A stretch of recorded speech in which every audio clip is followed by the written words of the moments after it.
جن کو کھانا ہضم نہیں ہوتا اور کھٹی ڈکاریں آتی ہیں، معدے میں جلن ہو تو پیاز کاٹ کر اس پر لیمبو نچوڑ کر کھا لیں۔ اگر آپ چاہتے ہیں کہ مچھر آپ کے قریب نہ آئیں تو نیم کے پتوں کی دھونی جلا دیں۔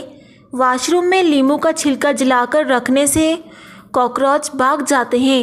اگر آپ جانتے ہیں کہ کمرے میں چھپکلیاں نہ آئیں تو کمرے میں مور کا پر رکھ دیں، اس سے چھپکلیاں بھاگ جاتی ہیں۔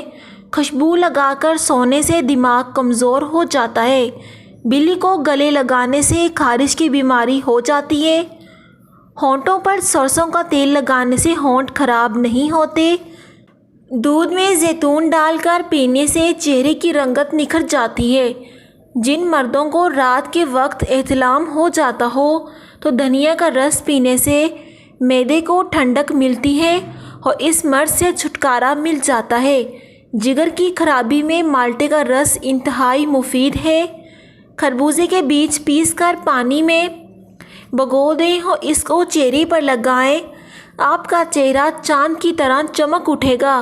شہد میں انار کا رس ڈال کر کھانے سے بدن میں شیر جیسی طاقت آ جاتی ہے۔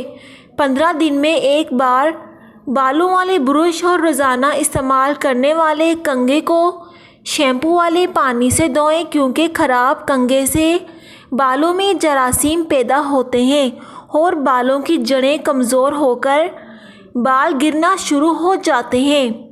ایک دیگچی میں تھوڑا سا پانی ڈال کر اس میں نمک ڈال کر پکائیں۔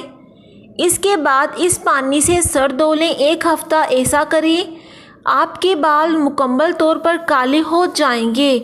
مالٹے کے چھلکے سے ناخنوں پر مساج کرنے سے آپ کے ناخن دلکش اور خوبصورت ہو جائیں گے۔